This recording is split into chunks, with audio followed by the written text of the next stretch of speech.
everyone, it's Louise with Louise McCarrot, and I'm continuing on with my CD kick.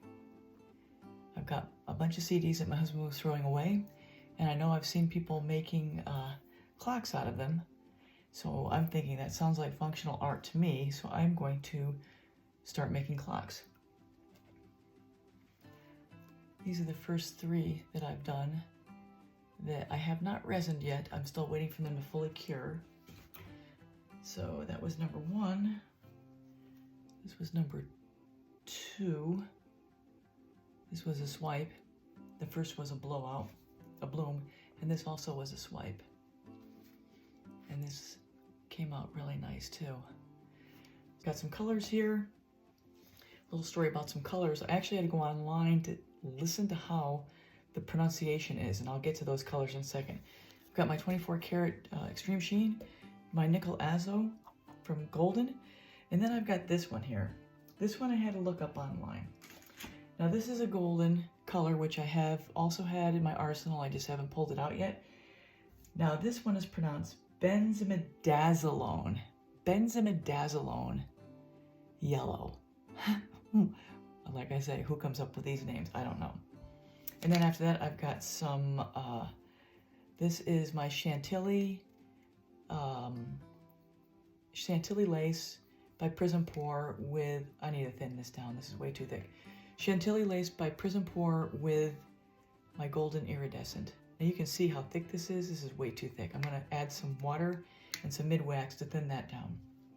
This is my sky blue topaz from Deco Art Extreme Sheen. And now here's this other blue that I just opened up the other day. And now I looked up the pronunciation on this guy, and it's actually pronounced anthraquinone blue. Anthraquinone. So I've been pronouncing it wrong the whole time. So there we go. Give you a little lesson in pronunciation. I have no idea who's naming these things. Now this is about the right consistency, so I'm going to get my other paints down to about here, running off the stick real easily. And then I've got my American White, Titanium White, and Oxide Black by Amsterdam Cell Activator. Okay, I'll be back in a second, and let's get going. Alright, so I am literally just playing around here. I've let it all go, because my last was a disaster again. These are trickier than I thought. So I'm going to call out the colors, or let you know what the colors are in the description box, and hopefully as I go along here. But I'm just going to do a regular swipe again. See what we get. I'm going to lay down black as my first. And I think I had a problem with the other cell activator, because my other white was not working very well. So I'm going to lay down the black. Spread it out a little bit. This is American Floetrol. Then I'm going to lay some white on top of it. I'm going to lay my colors on top of that. Now the last time I did a swipe, I had the colors laid down. And I actually feel more comfortable doing it that way.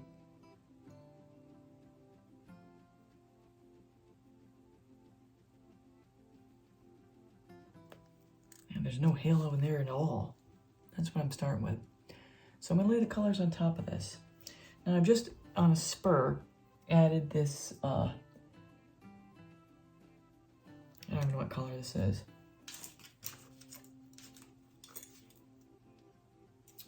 Oh, that's right, Golden's Dioxazine Purple. So what do I want to put first? So that's a transparent. I got a lot of transparent color here. So I mentioned that it's transparent because I do consider the transparency of paint as I'm layering them. Okay. So I'm going to put down some of this blue.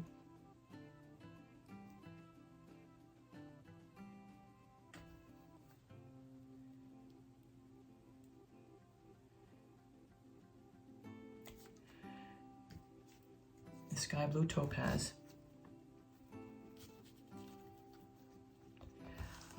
coordinated to do all this.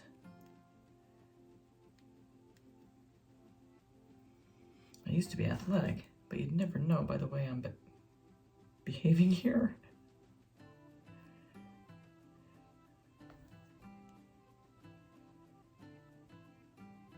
Got a lot of paint. I'm gonna put the purple down. And I'm just throwing this purple in here just for fun.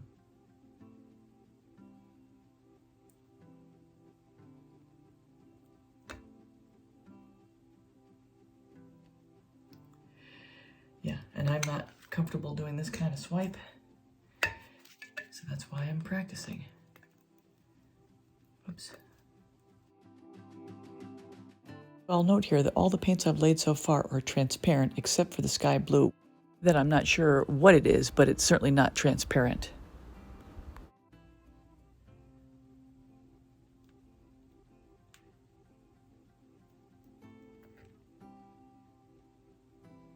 And sometimes I find when your plan is not working and you just go loose, like rogue, things start to just magically work out.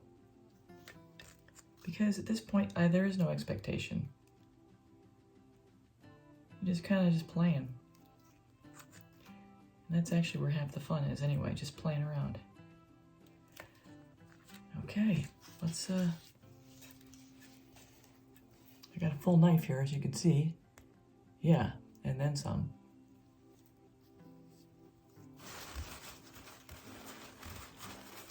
So for the new folks, I have to put the cell activator down first because that's what's going to end up on top that I'm pushing around off the palette knife.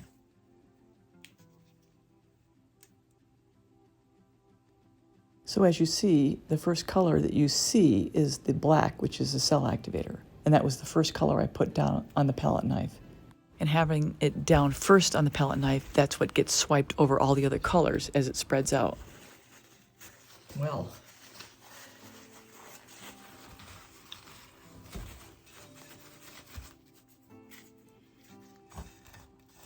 I certainly need practice doing this.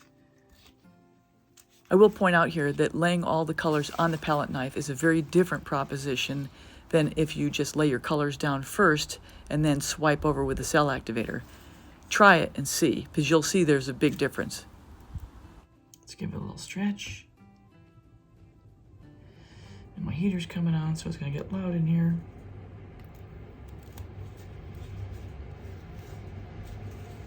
So I'm going to pick up the pace here in double time and also voiceover because the heater's just so loud, I don't want it to be too distracting.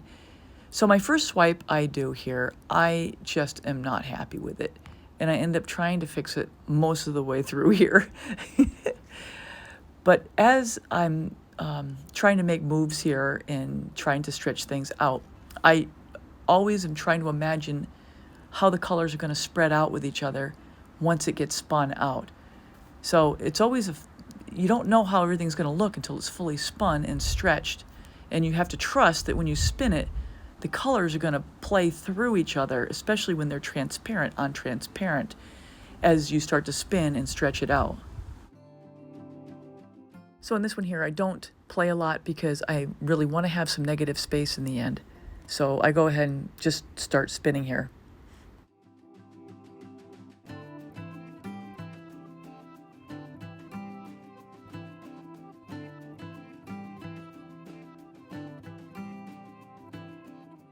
So I'm going to throw a little tidbit in here. The golden paints are great, and for a lot of reasons, but one of the reasons is they have the densities of each pigment listed. And one of the things to consider is how you layer your paints based on densities, because the densities, if they interact with each other, will create cells just by themselves. So with the densities in the paints, if you layer a heavier density paint over a lighter one, what's going to happen as things stretch out and the paint starts to dry, the lighter paint is going to push through up and the heavier paint is going to push down. And just that process will give you cells because the two paints will be passing each other like ships in the night, and they will create cells as they go by each other. I'm not an expert on it, and I am speaking in theoretical terms, but If you have golden paint or other paints that list their densities, you can try it for yourself, doing your own experiment. Also, that's where you, playing with your paints, you learn how the paints react with each other. It looks like I'm already getting to the end here since I'm taking my palette knife and I'm cleaning up the paint from under the CD. Basically cleaning my edges like I would with any canvas or any other work that I would be painting on.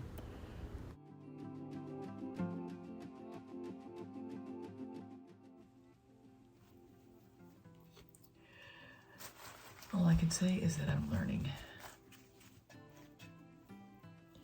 So I hope you enjoyed the video and some of the little tidbits I threw in as we went along here. If you have any questions, just leave them in the comments below.